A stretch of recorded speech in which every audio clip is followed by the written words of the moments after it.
मुंबई से 50 किलोमीटर दूर एक गांव है। उस गांव का नाम है पाटगा। पाटगा आज़ाद मुल्क है। वह इस देश में आईएसआईएस की राजधानी है। वह पाटगा नहीं है, वह अल-शाम है और यह डिक्लेयर कर दिया गया था। पाटगा आज़ाद मुल्क है। मुंबई से 50 किलोमीटर दूर भिवंडी के पास एक गांव आज़ाद घोषित हो जाता है। वहाँ आईएसआईएस की आतंक की ट्रेनिंग लेते हैं और हमको पता भी नहीं चलता। कहानी हैरान करने वाली है, कहानी खौफनाक है, कहानी दिलचस्प है। पूरी कहानी मैं आपको बताऊंगा। नमस्कार दोस्तों, मेरा नाम है सुनील और आप देख रहे हो सत्ता की बात।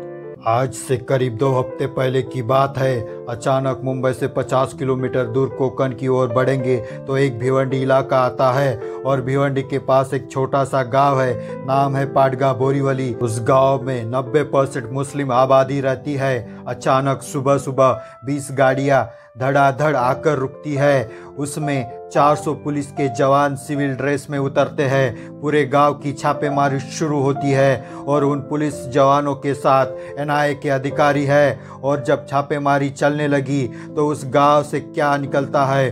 फिलिस्तीन का झंडा, इजराइल का झंडा जो कि जलाने के लिए रखा था, हार्ड डिस्क, 40 ड्रोन निकले, 38 लाख रुपए एक शख्स के यहाँ से जिसके घर खाने के वादे हो, कई आपत्तिजनक सामग्रियां मिली और आईएसआई कैसे ट्रेनिंग देता है और इसका पूरा पैटर्न चार्ट, यह सब कुछ उस गांव से निकलता है। जिस गांव के बारे में आसपास के लोगों को भी खबर नहीं थी कि वहाँ क्या चल रहा है। और पता है, अगर आप शौक है, आपको यह खबर आश्चर्यजनक लग रही है तो एक और बड़े झटके के लिए तैयार हो जाइए। सबसे बड़ी बात है, उस गांव में मुंबई में 40 जगह पर ड्रोन अटैक करने के लिए ट्रेनिंग दी जा रही थी। पूरी प्लानिंग की गई थी। मुंबई में अब तक का सबसे बड़ा आतंकी हमला होने वाला था, जिसे एनआईए ने समय रहते इस गांव पर छापेमारी कर रोक लिया। मुंबई में 40 जगहों पर ड्रोन से हमले होते तो समझो मुंबई का क्या हाल होता, क्या स्थिति होती, क्या मंजर होता। सब कुछ खौफनाक हो जाता। और सबसे बड़ा झटका यह है कि इन सब का मास्टरमाइंड या इन सब को आतंक का ट्रेनिंग देने वाला कौन था? उस शख्स का नाम है साकिब नाचन। जी हाँ, साकिब नाचन का नाम आपको ऐसे याद नहीं आएगा। 1991 में मुंबई में बम ब्लास्ट हुए थे। एक शख्स पकड़ा गया था जिसका नाम था साकिब नाचन। उस शख्स को जेल हुआ, 10 साल की सज़ा मिली और 1991 से 10 साल यानी 2001 में वह छूट कर बाहर आ जाता है। और 2002 में मुंबई में फिर से ट्रेन में ब्लास्ट होते हैं। मुलुंड में ब्लास्ट हुआ था और बोरीवली में ब्लास्ट हुआ था। 2002 की बात है, उसका भी मास्टरमाइंड यही साकिब नाचन था। इसका मतलब कि जेल से 10 साल की सजा काटने के बाद भी यह आतंकी ही बना रहा और फिर से इसने प्लान किया। फिर से 2002 में यह पकड़ा गया, फिर से इसे सजा मिली 10 साल की।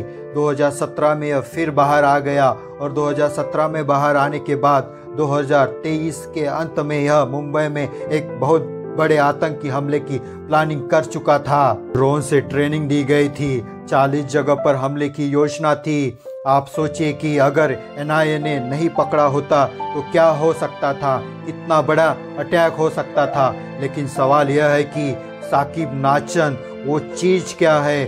साकिब नाचन वो चीज़ है जिससे इस देश में 10 से 12 लोगों को ब्रेन वॉश कर इराक और सीरिया भेजा ताकि आतंकी वो ट्रेनिंग ले सके।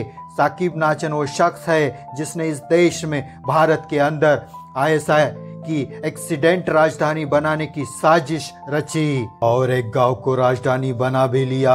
आतंकी राजधानी का नाम अल-शाम, उस गांव का नाम रखा। अल-शाम अरब का एक शब्द है और अल-शाम का मतलब यह है कि अगर अंग्रेजी में कहे, अल-शाम का मतलब 4-5 देश, सीरिया, जॉर्डन, फिलिस्तीन, तुर्की और कतर को मिलाकर हम खलीफा का राज्य बनाए। वो खलीफा राज्य बनाने की कोशिश में था, इसलिए इस गांव का नाम अल-शाम रखा था। अल-शाम यह गांव रहेगा, खलीफा के अंदर रहेगा।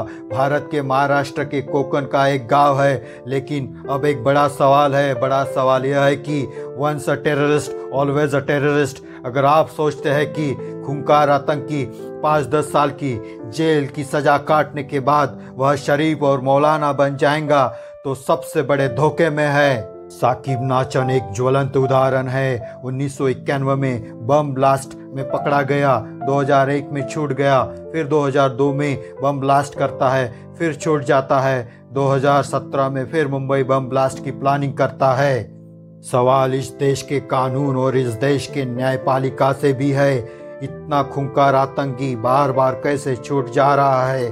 आखिर कौन सा वह कायदा है, कौन सा वह कानून है जिसकी वजह से इतने बड़े घटना को अंजाम देने के बाद भी सिर्फ 10 साल की सजा होती है? सवाल कई है, क्योंकि साकिब नाचन अकेला नहीं है। जो एनआईए ने जानकारी दी है उसके अनुसार 10 लोग ऐसे हैं जो कि साकिब नाचन के पैटर्न पर काम कर रहे हैं देश के अलग अलग हिस्सों में, और इसी वजह से 40 जगह पर 2 हफ्ते पहले छापेमारी हुई थी। जाकिर नाइक के भाषणों से यह लोग प्रेरणा लेते हैं। यह लोग बम बनाने में एक्सपर्ट है, यह लोग ट्रेनिंग देने में एक्सपर्ट है, यह लोग ब्रेन वॉश करने में एक्सपर्ट है। अगर फिर भी आपको लगता है कि इस देश का कानून नहीं बदलना चाहिए, ये जो हो रहा है वही चलना चाहिए, न्यायपालिका ऐसे ही खूंखार आतंकियों को 10 साल की सजा होने पर छोड़ता रहे, तो फिर इस देश को भगवान ही बचा सकता है। अगर आपको यह वीडियो अच्छा लगा तो लाइक शेयर ज़रूर करें, हमारे चैनल को सब्सक्राइब ज़रूर करें। जय हिंद, जय भारत।